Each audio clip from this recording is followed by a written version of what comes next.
Wala nang maraming paligoy-ligoy pa, diretso sa punto na. Maiksi lang ang komentaryo, pero diretso sa punto. Maraming kuro-kuro, may tiwali, may totoo. Dito, sa puntong diretso tayo. Punto, diretso. Yan yung lahat ng akusado sa kasong plunder. Siyempre, ang pangunahing akusado si Marcoleta at si Mike Defensor. Kawawa din yung dalawang donors, napasama.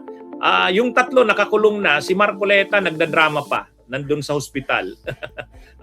Yung dating mayabang, arugante, na akala mo walang kahinaan na si Marcoleta, o ngayon, nandun. Ang sabi ng PNP, mataas pa rin daw ang blood pressure. Nabasa ko itong sinabi ni Panelo tungkol kay Marcoleta. Si Salvador Panelo, ang sinisisi niya sa nangyari kay Marcoleta, si Marcoleta mismo. Nakita niyo ba yon?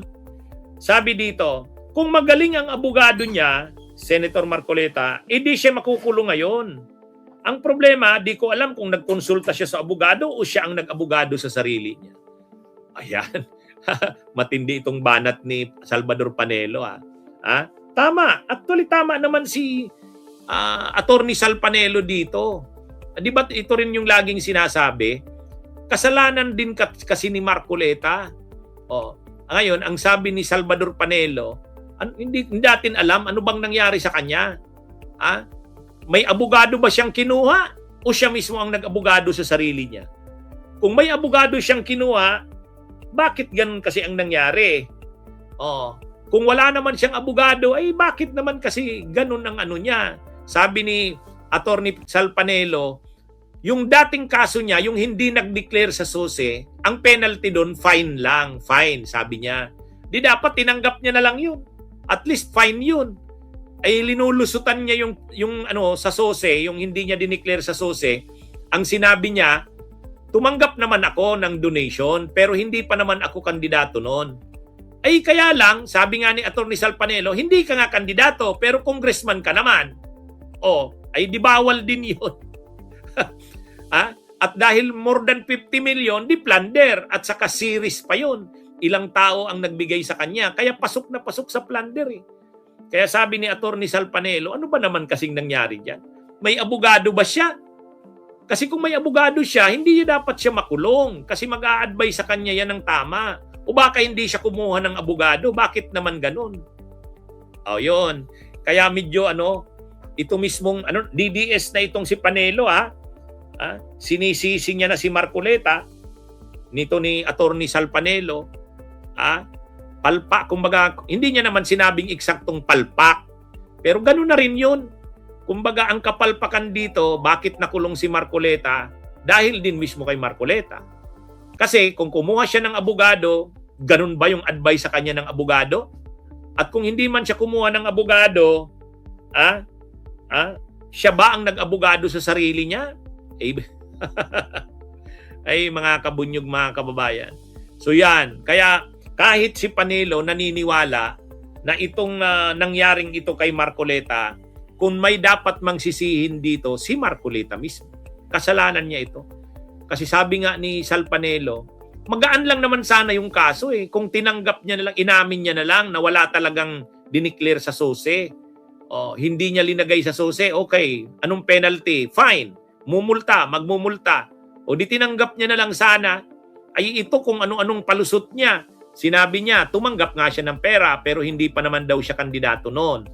Okay, nalusutan mo yung sa COMELEC, pero hindi mo nalusutan yung yung indirect bribery. Kasi tumanggap ka ng pera, congressman ka, nung tumanggap ka ng pera, bawal yun. Kaya sabi ni Panelo, bawal yun eh. At dahil more than 50 million at series yun, ilang tao ang nagbigay? 3? Di pasok sa plunder. Kaya ito? Ito na hindi na galing sa atin. Mismong galing na kay Panelo yan. Sinasabi niya na mismo na kasalanan din daw ni Marcoleta. Siguro nare-realize na rin ngayon ni Marcoleta. Nare-realize na kaya? Dati kasi mayabang pa. Ang tama kasi yung sinasabi ni Senador Ping Lacson. Ang problema kay Marcoleta, pag nagsasalita siya, laging siya ang tama. Kahit sinasabihan mo na siya ng ibang argumento, hindi, siya ang tama. Ganon yung ano niya. Yung arrogance niya, yun yung nagpahamak sa kanya.